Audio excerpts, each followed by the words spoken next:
Welcome to the RMM Talkshow.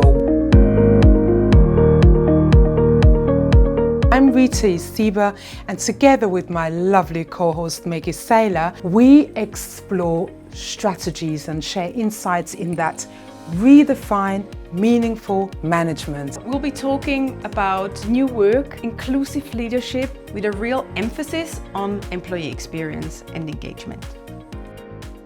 In today's episode, we will be talking about employee experience. Employee experience is something that is talked about quite a lot in Europe at the moment. It's something that, we've talked for many years in the US and in the UK, but it's definitely something that is sweeping the nation.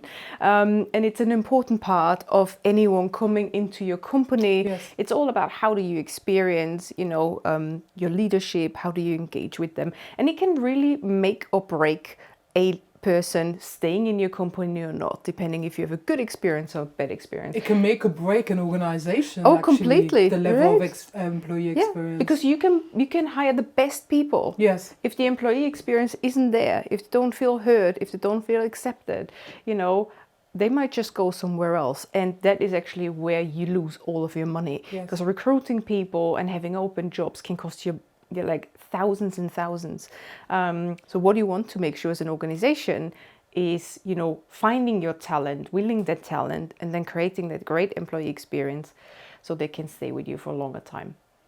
Employee experience starts from actually sourcing the talent, Yep. right to one leaving, right? That's right. Yeah, you're absolutely Exiting, right. I don't know, for different reasons. Yeah. What makes a great employee experience strategy? Yeah, that's a really good question, and I thought what we should talk about is, we should really understand human psychology, to be fair. When you think about employee experience, you want to understand human psychologies and our needs.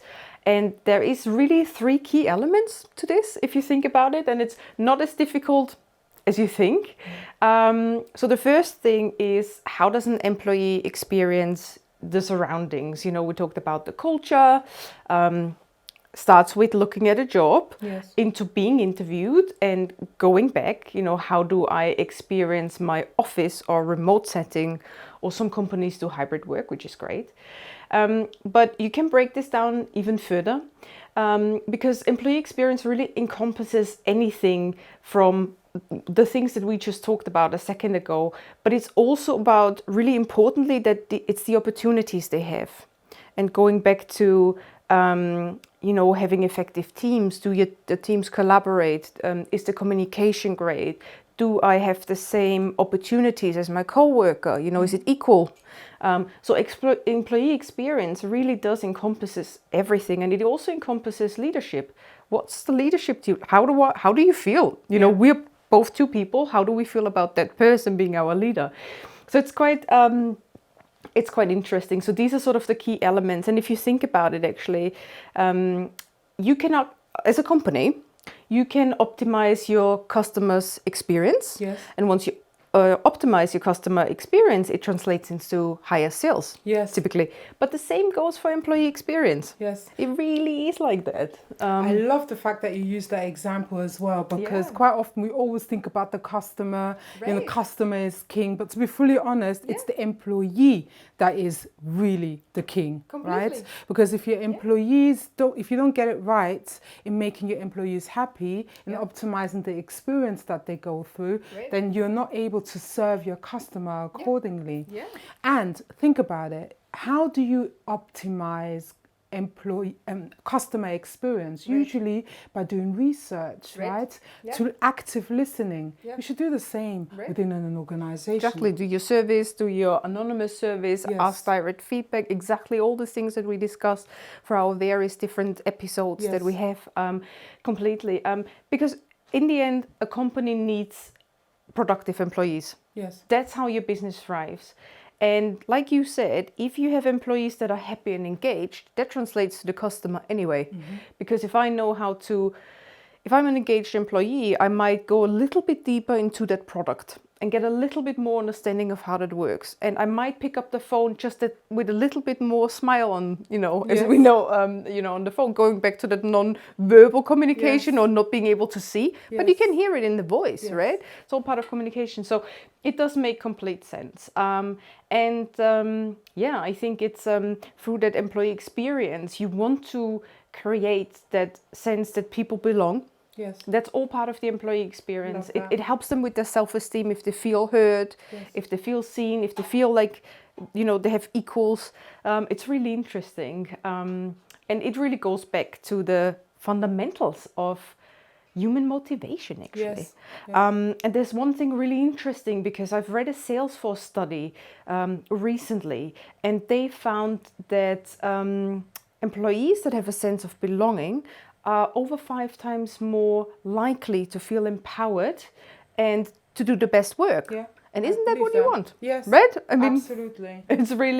It's really not that hard. But employee experience is something that a lot of people aren't really conscious about or aware about, and they don't see it, again, going back to that strategic effort, mapping it of where you are today to where do you want to go. Kind of like you would do with your customer journey. Correct. Right? Correct.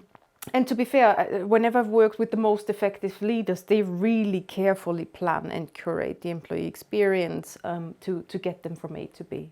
Yes. So yeah. No, it's so important. And as you mentioned earlier, it's really a new concept for us more here or in less Europe, here in Europe. Yes. But we can also, I love using examples. If you are planning a holiday, you want to make sure you have a great experience. That's if you right. do that, you start from, which mode of transport are you going to use to get to your destination, right? Correct. So you start sourcing that. Yes. You also think, what outfits are you going to wear? Which museums are you going to go to? Which restaurants are you going to book? Yeah. You proactively plan so you can have a great experience. Yeah. Because if you impulsively go on holiday without any plan, it can go both ways, right? Completely. But if you plan an employee experience Right. or you plan for eventualities, then you're more likely going to have a culture which is really well made. Yeah, completely. I mean, if you just think about yourself now, or if I would go and ask the audience basically and say, think about a time where you joined a company and it was the greatest experience ever. And if you're lucky, you had it. Yes. But then, and in the audience, people do comment, we'd love to hear it. When did it go really wrong? Give us an example of companies you joined where it went really wrong. And trust me, I have a few. I probably have a few where We all went do, wrong. probably. Exactly. So anyway, yeah. And do you want to share some examples of where it went wrong, or what, in your opinion, is a terrible employee experience? Yeah, I mean, to be honest, if we sort of go back to everything we've talked today, I mean, I have joined companies where I think one thing that puts people off the most, actually, let's go to overall experience. There's one thing that I've seen that puts people off the most, because I think this is interesting to the audience, is bad leadership. Yes. Because you can have a great company culture, you can have it written down on the walls, you can have it written in your beautiful onboarding program, but if your leaders don't act in accordance to your company culture and all these beautiful things you created as a HR team, or people hate it. I mean, who likes it, right? So I think that when I work with companies or employees, that's really one big thing. Yes. Feeling like it's a completely different environment to what you thought you're joining because leadership doesn't do it. I think that's a really big one. I fully agree. It's quite hypocritical, right? When the leader does something and he tells the employee, I say he automatically, he or you can she, see, whoever. he or she, the leader, then Yep. says something which actually goes against the principles of their mission or the values of the culture as well. Role modeling is essential. And actually having that leadership training is so essential, because if you go all the extra mile and you plan and you do the strategy and you have those beautiful documents to back it up, you really have to train. Going back to that leadership training piece is so essential, because they have a big role and they have a lot of stress, let's face it. Being in a leadership role is not easy. No, of course not. So they really need to get that extra support from the rest of the company to get trained in what it is they need to do. Yes, but you have to also do the training very much yourself as well, and not just gather your new knowledge from the books, but actually go go onto the floor, learn what your employees are actually doing as well. That's the only way you can design an employee experience. If you, for example, within a retail store, do something that the people do on the shopping floor. I saw just recently a great example in Austria or in Europe, or actually even outside of Europe. There's this chain store called Spar. And in Austria, there's a CEO. What he regularly does is that he makes sure that he works in different stations within the stores. So he humbles himself down, because only this way you'll be able to design the processes accordingly. If you make the process of work easy for your employees, if you just get rid of many of the obstacles that they have in order for them to do their job right, you will thrive. The people will love going to work. Exactly. I actually have a good friend of mine who she does my hair. She recently migrated from Nigeria to Austria, I think about 5 years ago, and she works in a factory. She works in the Austrian brand called Manna. They do this really nice. I love Manna. They do these really nice confectionaries. Completely. And she works on the factory floor, and she loves going to work. You know, quite often you are frowned upon if you say, I actually work in a factory, but she loves it because the experience is so great. They do a lot of get-togethers. They make sure that they train them. They make sure that they always switch up their routine tasks so they don't get stuck in a rut. So they do everything to optimize the experience of their employees, just like how Walt Disney Park optimizes the experience for their customers. This, for me, is crucial. Actually, you mentioned Walt Disney. This is an interesting one because he was such a great leader. People loved him so much. When he passed away, the whole company went into mourning for months and months, because he actually he understood employee experience quite well, and he literally run it like the customer experience. And you know, he was a tough leader, and he asked a lot. He pushed his people to go to the edge, you know, to get this super high technological things done, because it is, when you go to Disneyland, you know, a lot of the things that you see are actually highly technological. So he pushed them, but he had such, you know, it's like a family. So the credo inside the company, it is like a family. And so it was outside, right? So people really, Walt Disney and some others, Manna, you get it right.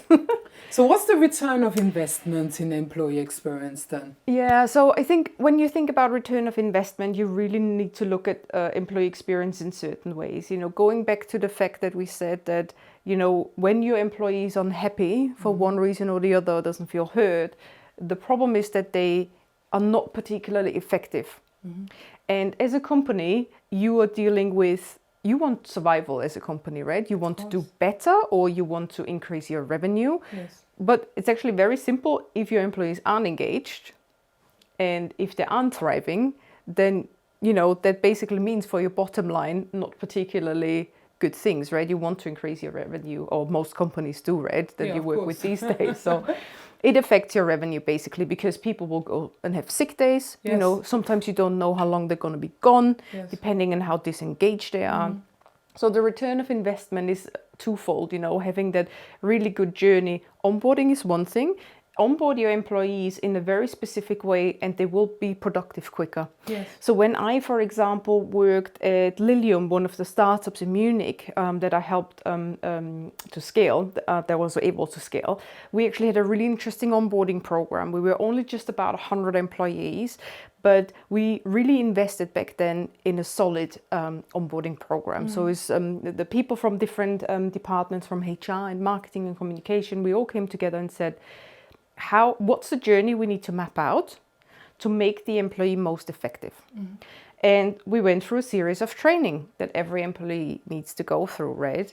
And we made sure we connected them to different parts of the company. So if I work in engineering, I'm going to get connected to finance and to HR. I know all the processes and systems. So it's nice and easy for me when I'm in the company. We mix people up as part of actually what you talked about before. So as part of our employee experience, we mixed teams together, and once a month we told them, you going on to lunch together. You have an hour to 2, every month we're mixing you with different departments. You go out, you make those connections. Yes. And that's also part of onboarding and then ongoing part of the employee experience. And food connects as well. So. Doesn't it? We love food as humans, don't we? And it breaks down barriers. Love my cake. We connect. So again, going back to the return of investment, you want to create an environment that gets people to speed quick. You want to connect them with people across the business, not just your own team. Yeah. Because you need people to understand the overall picture. And you want to make sure that they have structures in place so that they can work. You don't want them, people get sick, but you don't want to disengage them so they're sick constantly. So there's a lot of return on investment in the sense of how you can get from A to B quicker. Yep, I hear you. So do you have any personal examples on the topic of employee experience? Yeah, so obviously, Lilium was one where we said, this is how we created the employee experience. And I love it, because basically going back to feedback, and just to use this as a really quick example still, we asked for feedback right after the onboarding and throughout these people being in the company. So we understood if the training was useful and how it was useful and what they needed while they were in there. So just using this as one experience. But I'll go to another company, and I'm not going to name it either, but I've also been on the receiving other end, not as a leader myself, but as an employee, because obviously I also started not always in leadership positions. And I remember actually joining a company that had very good company values. I liked it. I liked what I saw on the website. I liked the interview process. I liked the people I met for the interview process. And so that was all great. And then within 6 weeks, my leader, the manager, gave me such a terrible experience, and I've never done this since, but created such a hostile environment. Why, I'm not entirely sure, but they did in general, that after 3 months I left that company. Wow. Because I thought, I travel 2 hours to work, 2 hours back from work. Yes, I get a decent amount of money, but I don't need to be screamed at every day for that. Yes. I don't, I read one thing and get another. So again, going back to the training, facilitating, do all the nice bits, do the training. Yes. Help your leaders to carry outside what you carry on your website. Yes. So that would be another example of, where it goes right and where it could be improved. Yeah, So, it's a tough one. It's a big loss for them as well. Yeah. So let's wrap it up with the key takeaways. Yeah, the key takeaways for me, as they always are pretty much summarizing, where we are. So the key takeaways from an employee experience is really be strategic about it. It doesn't matter how big or small your company is, because you can build a basic process. So what's it like for an employee looking at a job? Going back to the job descriptions you mentioned, about that equality, about that inclusion. What does a job description look like? Yes. What does the website look like? What's my interview process like? Do I have the feeling that people listen to me? Yes. Do I get good information? Do I have the feeling that they treat me like they say on their website? Yes. So really do that. Be strategic about mapping out that employee journey, as we call it, from the beginning, right until, my learning and development, and right until the day that I exit the company. Yes. Because one thing from experience that I've seen a lot is when people exit a company, it can go really wrong. And that creates a sour aftertaste. Yeah, and you don't want that, because an employee is an ambassador. Right. And in the political world, an ambassador always remains an ambassador. Completely. So if you have one person leaving the company with a sour taste in their mouth, then, there's a lot of websites where you can see disgruntled employees. Oh, look at Glassdoor, look at Kununu. Exactly. Happy days. It can really ruin your employee branding. So I hear you. Yeah. Absolutely. Yeah, and you know what it's like. With these places like Glassdoor and Kununu, everybody has their own opinions. Yeah.